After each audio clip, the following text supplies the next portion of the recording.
Essa manhã eu fui convidado a trazer uma palavra a vocês. Eu quero pedir que durante o tempo que eu esteja falando, me dê ou me empreste um pouco da sua atenção. Breve você vai voltar para a sala, vai dar continuidade, daqui a pouco vai embora para casa. Mas que nesse tempo, me dê um pouco da sua atenção. Você não fique também no seu celular, nem converse com o seu amigo do lado, nem divague. A menina perguntou que celular, aquele que está guardado em algum lugar. Respondendo, perguntou. E eu quero falar com você sobre Páscoa. Mas eu não quero falar com você sobre Páscoa do jeito que costumeiramente você tem ouvido. Seja na sua igreja, seja na sua casa. Quero falar com você sobre Páscoa, começando a pensar com você. Eu quero ler o texto, e depois nós vamos aplicar um pouco dele nessa manhã. Eu peço que você me acompanhe em silêncio. Primeira carta de Paulo aos Coríntios, capítulo 15, diz assim: Irmãos, venho lembrar-lhes o evangelho que anunciei a vocês, o qual vocês receberam e no qual continuam firmes. Por meio dele vocês também são salvos, se retiverem a palavra assim tal como a preguei a vocês, a menos que tenham crido em vão.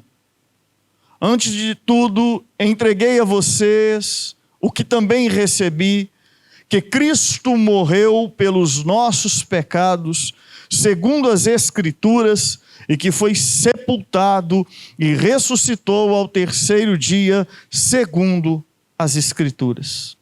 Pai, em nome de Jesus, continue falando ao coração de cada um aqui. A palavra do Senhor, ela é viva e eficaz. E ela fala ao coração do ser humano. E eu peço que essa manhã não seja diferente. E eu peço que o Espírito Santo, meu amigo, companheiro, fale ao coração dessa juventude aqui. Em nome de Jesus, meu Senhor. Amém. Existem 3 perguntas existenciais que inquietam a vida humana. A primeira delas é: quem sou eu? Quem sou eu? A segunda pergunta que inquieta a mente humana é: o que eu estou fazendo neste mundo, afinal de contas? Quem é você? O que eu estou fazendo nesse mundo, afinal de contas? A terceira pergunta que inquieta a humanidade é: para onde eu vou quando a morte chegar? E ela não vai escolher idade, nem credo religioso. Ela vai vir. Ela não vai te mandar um e-mail, ela não vai postar no Instagram que está chegando na sua vida, ela vai vir. Seja noite, dia, madrugada, ela vai bater.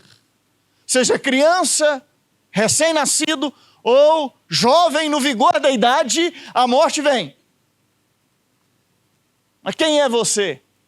Normalmente, quando perguntamos quem é você, você diz: eu sou fulano de tal, faço isso, isso e isso, sou filho de fulano. E eu não perguntei de quem você é filho, se você assim raciocinou quem é você.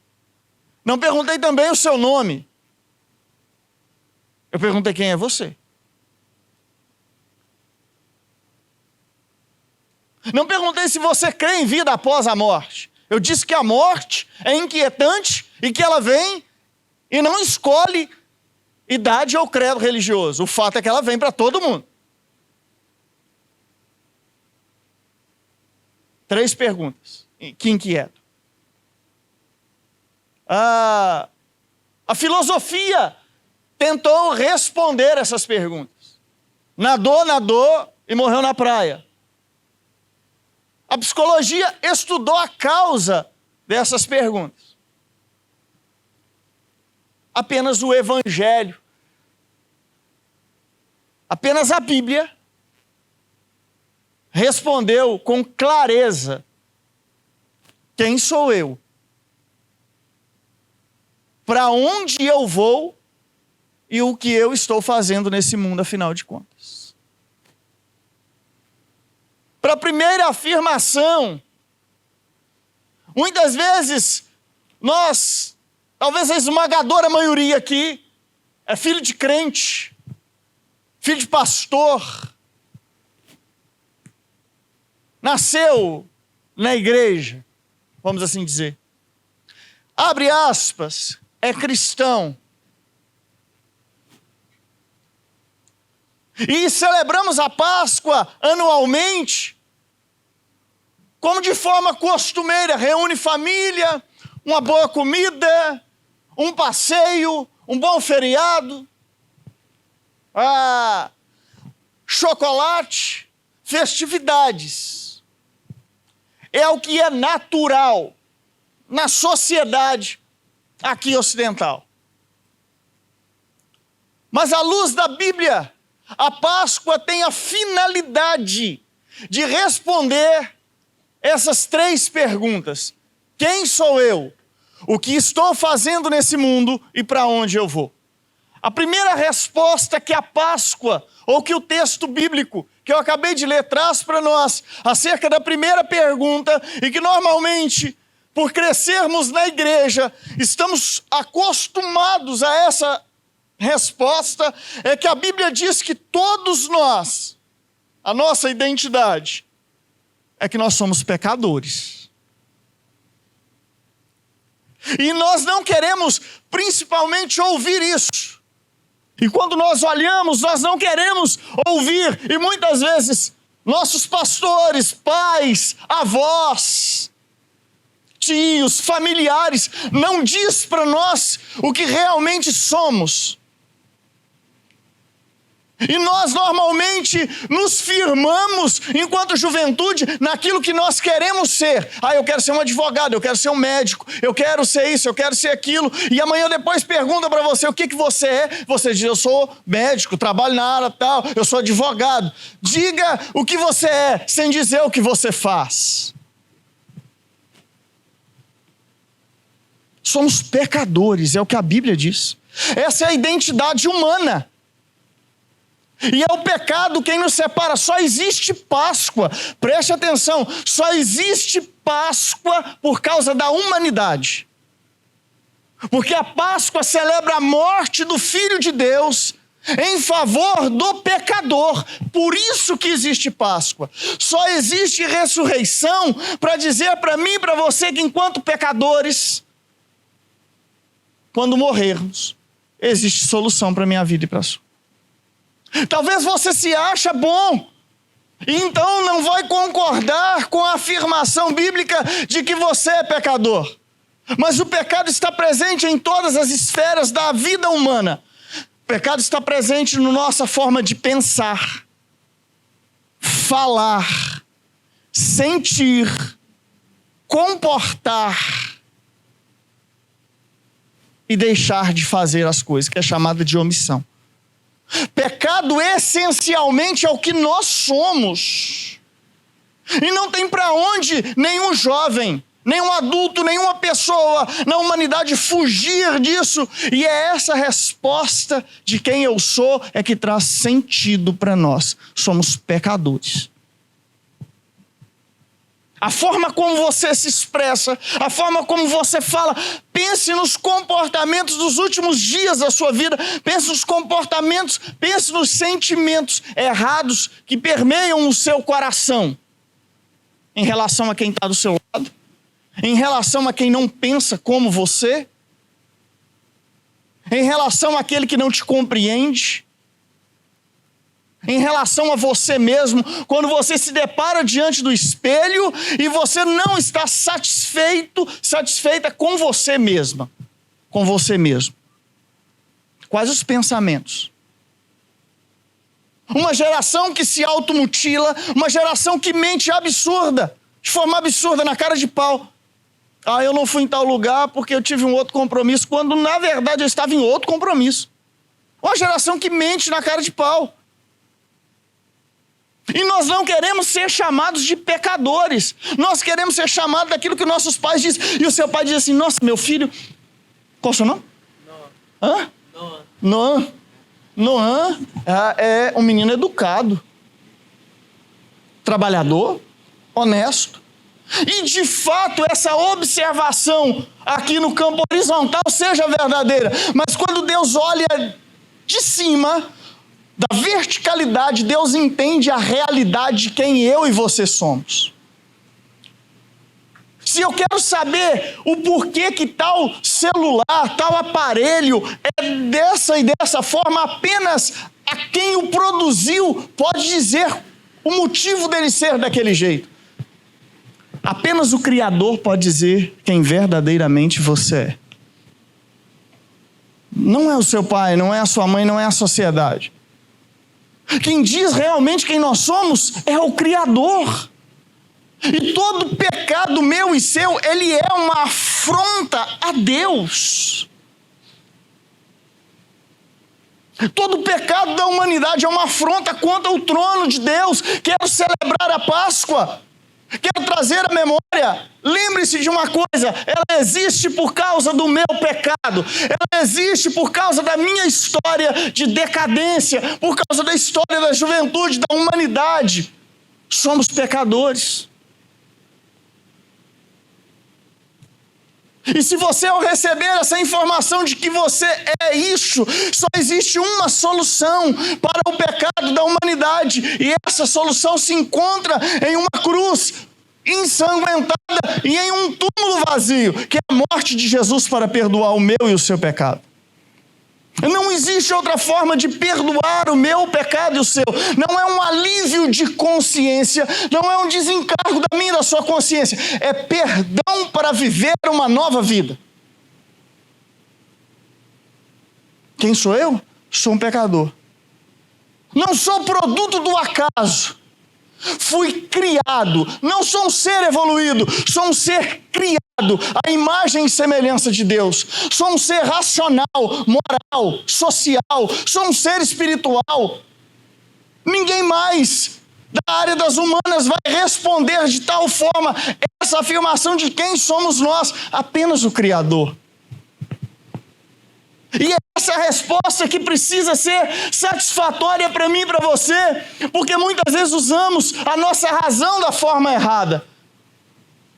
Usamos a capacidade de relacionar com o outro da forma errada.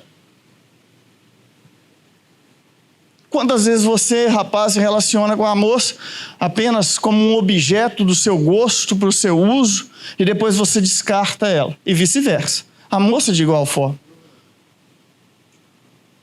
Como um copo descartável, e você acha que isso é normal, natural. Não, isso é configura-se em pecado. A sociedade quer prazer, nós queremos viver pelo prazer. Queremos uma definição de quem nós somos, que alegra o nosso coração, que apetece a nossa vida, mas nós não queremos lembrar de quem realmente somos, porque machuca, fere a nossa consciência. E a Bíblia diz: Cristo morreu por nós, pecadores. A forma como você se relaciona com os seus pais, a forma como você ignora as pessoas, a forma como nós ignoramos o próximo, como agimos com o próximo. O desejo desenfreado do coração. A forma como nós desprezamos de forma absurda a existência. Você quer usar o seu corpo, a sua vida, e você diz assim: o corpo é meu. Seu corpo não é seu. Como um ser criado, você pertence ao Criador. Você, crendo ou não, você pertence. Se eu estiver errado, ok. Agora, se eu estiver certo, no final, você está lascado, camarada. A parada é essa. Se você acreditando em Deus ou não, acreditando que você é um ser evoluído, que não tem propósito, que o propósito é viver de acordo com a sua vontade, ok. Se no final você estiver errado, e a Bíblia estiver certa, você está, linguagem simples, lascado, ferrado, Zé.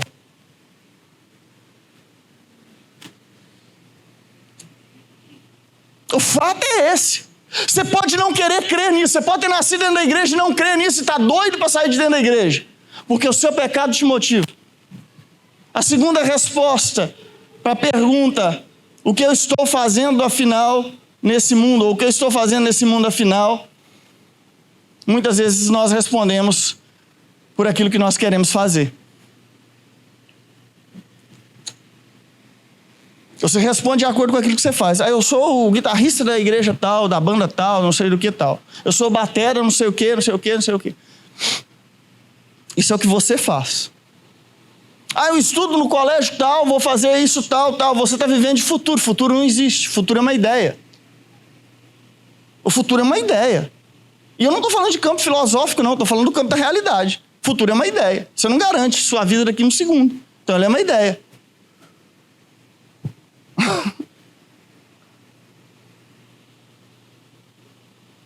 Você não sabe nem se você vai celebrar a Páscoa com a sua família. É uma ideia. É só uma ventilação que passa na sua cabeça. Você não pode garantir isso. O que eu estou fazendo nesse mundo? E aí nós vivemos nesse tempo por causa do nosso prazer. É aquilo que eu quero fazer. É aquilo que eu almejo, as ideias, as elucubrações, a minha vontade, o meu prazer. Vivemos, a sociedade contemporânea, ela vive pelo prazer. Anseia pelos passeios, anseia pelas curtidas. Hoje a questão é a rede social. O que eu estou fazendo? Você anseia pela curtida, pelo que o outro vai dizer de você. Essa é uma realidade que assola a humanidade. Quem é você? O que você está fazendo nesse mundo? Por que de fato você vem para cá? Por que de fato você está aqui?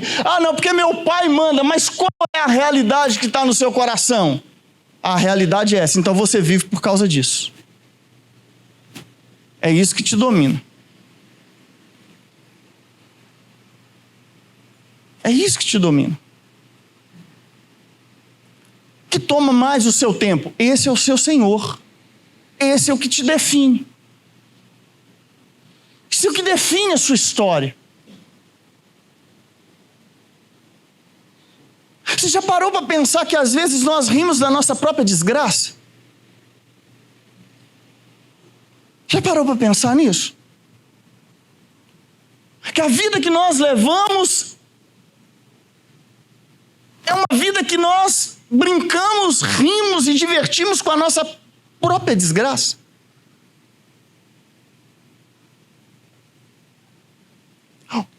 E observe a sua história. O que estou fazendo? A Páscoa traz a memória para mim e para você que eu e você, enquanto cristãos, precisamos viver para a glória de Deus. Ou seja, então eu faço tudo o que fizer com um propósito. Ao entrar na sala de aula, ao entrar no meu quarto para estudar, ao sair de um lado para o outro, ao me relacionar com o próximo, eu não posso relacionar com o outro simplesmente como o outro uma barganha, uma moeda de troca. E é assim que nós queremos nos relacionar. É assim que nós queremos viver a vida. Se me traz algo legal, se me traz algo produtivo, ok. Se não, eu descarto, eu bloqueio, acabou. Não quero mais saber daquela pessoa. Não quero mais saber do meu pai.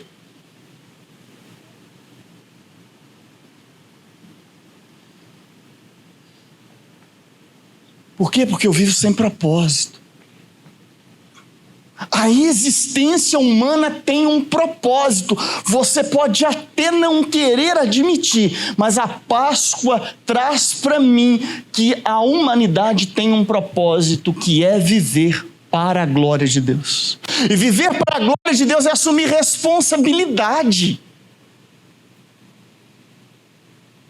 Sem ninguém mandar. É uma consciência pessoal. Que eu, quando recebi então a Cristo como dono da minha vida, muitas vezes a gente quer, eu quero recebo Cristo como meu Salvador. Não, recebo Cristo como Senhor, dono da minha vida. Aí a vida passa a ter propósito, camarada. A vida passa a ter sentido. Viver sem propósito é viver em uma prisão existencial. Viver sem propósito é viver em uma prisão existencial. E o reflexo disso está no campo das suas emoções. Está nesse cativeiro das emoções, onde passamos a comportar, falar, sentir, agir da forma que nós queremos, porque estamos reféns, presos em cativeiro. A Páscoa responde à terceira pergunta: para onde eu vou no final de tudo? O texto que eu li diz que Cristo ressuscitou dentre os mortos. Aquele indivíduo que morre em Cristo, assim como Cristo ressuscitou, também esse indivíduo ressuscitará. Aquele ressuscitará para a vida eterna. Aquele que não creu, que não recebeu, também, porém, para a morte eterna. Isso está no campo aqui da Páscoa. Ela responde essas três perguntas. Você tem Cristo na sua história? Cristo é Senhor da sua vida? A Páscoa, você lembra que existe um Criador, um Redentor, um resgatador da humanidade. E que todos aqueles que estão aqui precisam dele. Não quer dizer que porque você nasceu em uma igreja, é filho de crente, você é crente. Crente até o diabo é. Não quer dizer que você é filho de Deus. Quer dizer que você é um ser em existência, criado por Ele. Mas não quer dizer que você é filho dele. Porque o que comprova que eu sou filho dele é a forma com que eu existo, que é para a glória dele.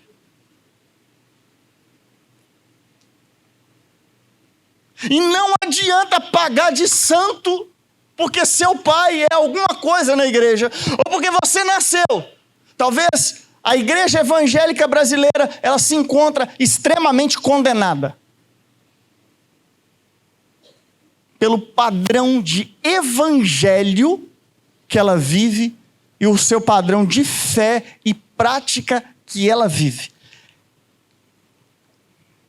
Condenada.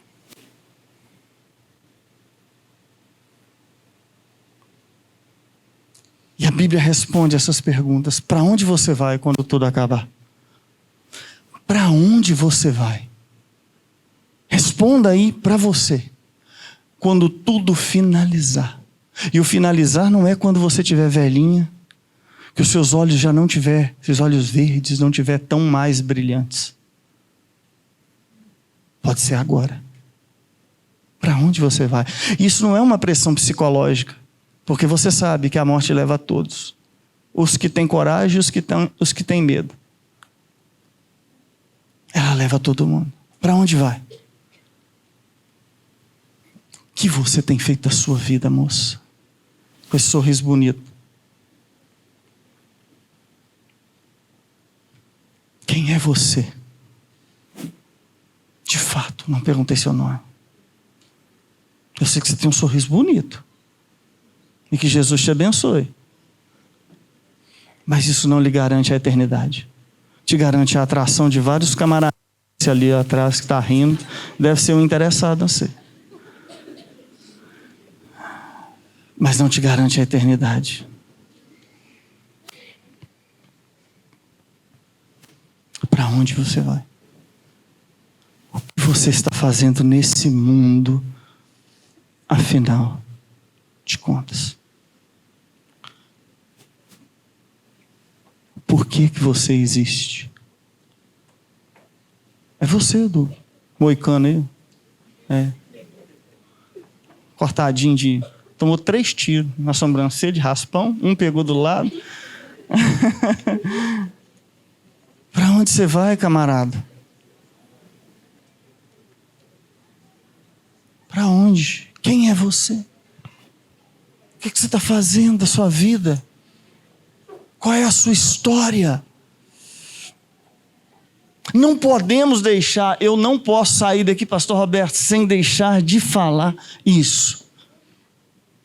Todos somos pecadores, essa é a nossa identidade. Mas sua identidade pode ser transformada em filho de Deus, se você receber a Cristo como Senhor e Salvador da sua vida.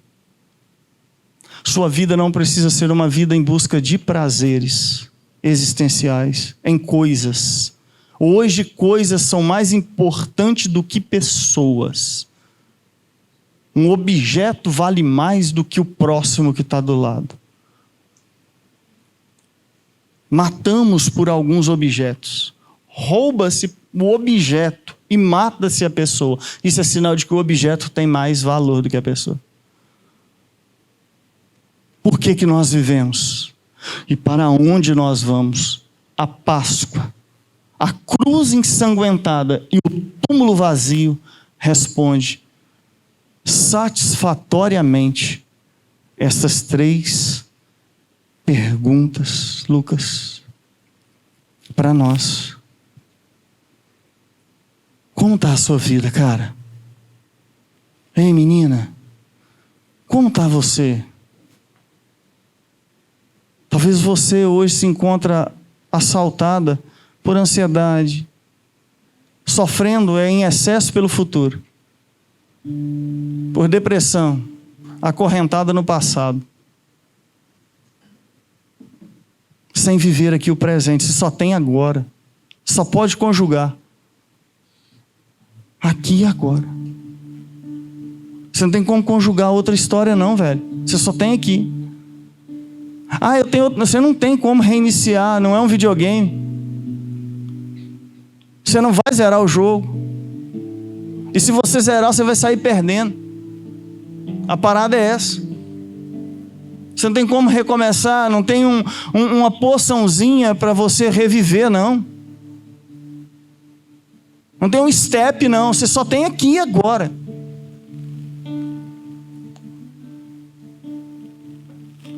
E o pulso pulsa, mas pode parar. Você só tem agora, camarada. E você precisa decidir se a sua vida realmente está em Cristo ou não. Se o que eu falei não tem sentido para você, boa. Ó, paz e amor, good vibe, segue a sua vida, velho. Ó, beijo no ombro, vaza. Agora, se isso tem sentido para você, e alguma dessas perguntas você não tinha resposta e hoje entendeu, eu chamo você para uma vida nova. Se você entender essa mensagem que eu acabei de ministrar para vocês aqui, e pode ser a última, eu não quero fazer drama, eu odeio drama. Odeio, não gosto de drama. Drama é coisa chata, velho. Aqui, ó, reto, papo reto. Cabeça no tronco, machado tá vindo. Essa é a parada. Como diz a turma lá, um menino meu lá, pastor, cerol vai passar. É isso mesmo, cerol vai passar. A morte vai vir. O final é tudo. Se você entendeu essa mensagem, quero que você fique de pé, eu quero orar com você. Se você entendeu, se você fala assim, eu não entendi, não concordo, não fica de pé. É meu desafio para você. Agora, se você entendeu e concorda, fica de pé. Pronto, acabou. É assim que eu trabalho.